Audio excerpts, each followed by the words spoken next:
કેન્દ્રીય વાણિજ્ય અને ઉદ્યોગ મંત્રી પિયુષ ગોયલે અમદાવાદ ગુજરાત યુનિવર્સિટી કેસીજીના આઈ હબની મુલાકાત લીધી ત્યારે પિયુષ ગોયલ દ્વારા ઉદ્યોગપતિઓ ચેમ્બર ઓફ કોમર્સ એન્ડ ઇન્ડસ્ટ્રીઝના લોકો વિદ્યાર્થીઓ યુવા ઇનોવેટર્સ સ્ટાર્ટઅપ્સના વિદ્યાર્થીઓ સાથે વાર્તાલાપ પણ કર્યો। પિયુષ ગોયલેનું આમ કેસીજી ખાતે સવાગીરી એક વાર્તાલાપ સત્રનું આયોજન કરવામાં આવ્યું। વિવિધ કોલેજોના વિદ્યાર્થીઓ દેશના વિકાસ સહભાગી બને તે માટે પ્રેરણા આપવામાં આવ્યો તેમજ સ્ટાર્ટઅપ તેમને પ્રદાન અને પ્રયાસ બદલ ઉત્સાહ વધે। 150થી વધુ વિદ્યાર્થીઓ ફેકલ્ટી મેમ્બર્સ ઉપરાંત 10 જેટલા સ્ટાર્ટઅપ ફાઉન્ડર્સ અને ઉદ્યોગ જગતના પ્રતિનિધિઓ હાજરી આપી। પિયુષ ગોયલ દ્વારા વડાપ્રધાન દ્વારા કોવિડના સમયગાળા દરમિયાન કામગીરી વાત કરી તેમજ હાલમાં પીએમ ગતિ શક્તિ યોજનાના વિશ્વ ટેકનોલોજી ક્ષેત્રે સૌથી ઉચ્ચ સ્તરીય યોजना હોવાનો દાવો કર્યો। પિયુષ ગોયલ દ્વારા સ્ટાર્ટઅપ ક્ષેત્રે સારી કામગીરી કરનાર યુવાનોને એવોર્ડ પણ આપી પ્રોત્સાહન આપવામાં આવી હતી। पीयूष गोयल द्वारा कांग्रेस ने अध्यक्ष पर चुनाव 400 से अधिक स्टार्टअप्स को इंक्यूबेट कर पाया है।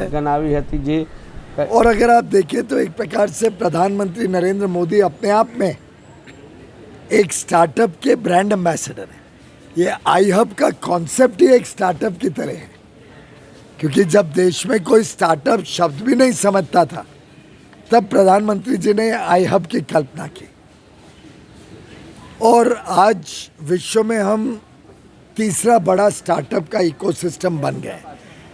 अमेरिका चाइना के बाद भारत का तीसरा नंबर है। 100 से अधिक हमारे यहाँ यूनिकॉर्न्स हैं, यानी जिसकी 8000 करोड़ से ज़्यादा वैल्यूएशन है। और जिस प्रकार के ideas out of the box thinking के साथ, नई सोच के साथ और ऐसी कल्पना लेके हमारे बच्चे आते हैं जो सुनने के बाद लगता है अरे ये तो इतना सरल था, किसने हमने क्यों नहीं सोचा। पर ये इनकी क्षमता है, इनका सोचने का ढंग है कि ये नई नई चीज़ों के साथ भारत के चाहे सामाजिक जीवन हो, हम सबकी दिनचर्या हो या व्यापार और उद्योग हो, उन सब की जो समस्याएं होती हैं, जो उनके सामने जो कष्ट आते हैं या जो भी काम करने का उनका ढंग है, उसमें नई सोच के साथ नई तरीके लेके हमारे स्टार्टअप्स अच्छे आइडियाज़ लाते हैं। लगभग 3 वर्ष से लगातार गुजरात फर्स्ट रैंक लेता है, टॉप रैंक लेता है स्टार्टअप इकोसिस्टम के लिए। गुजरात राज्य सरकार ने भी पहले 5 साल 17 से 22 तक 200 करोड़ रुपए की आर्थिक सहायता दी हमारे स्टार्टअप्स को प्रदेश में, और उसकी सफलता को मद्देनज़र रखते 2022 से 27 की जो स्कीम लाए हैं उसमें 500 करोड़ रुपए की आर्थिक सहायता हमारे स्टार्टअप्स को देके, साथ ही साथ एक पूरी स्टार्टअप के लिए एक पॉलिसी के साथ गुजरात बहुत ही अच्छे तरीके से स्टार्टअप को प्रमोट कर रहे हैं। सर, आप कॉमर्स और industry ministry international financial services centre में अपना कामकाज कारोबार शुरू किया है। उनके साथ विस्तार से चर्चा की, उनकी जो सेटिस्फैक्शन थी, उनका जो कॉन्फिडेंस था कि ये ग्रो करेगा, यहाँ व्यापार ग्रो करेगा, यहाँ के कारण हम अंतर्राष्ट्रीय पटल पर फाइनेंशियल सर्विसेज में ग्रो कर पाएंगे, वो देख के बहुत ही आनंद आया। और मैंने एक निर्णय लिया है जिसका मुझे लगता है गिफ्ट सिटी के विस्तार में और उसके विकास में बहुत लाभ होगा। हाल ही में हमने यूनाइटेड अरब एमिरेट्स यूएई के साथ फ्री ट्रेड एग्रीमेंट किया है, जिसकी जानकारी आप सबके पास होगी।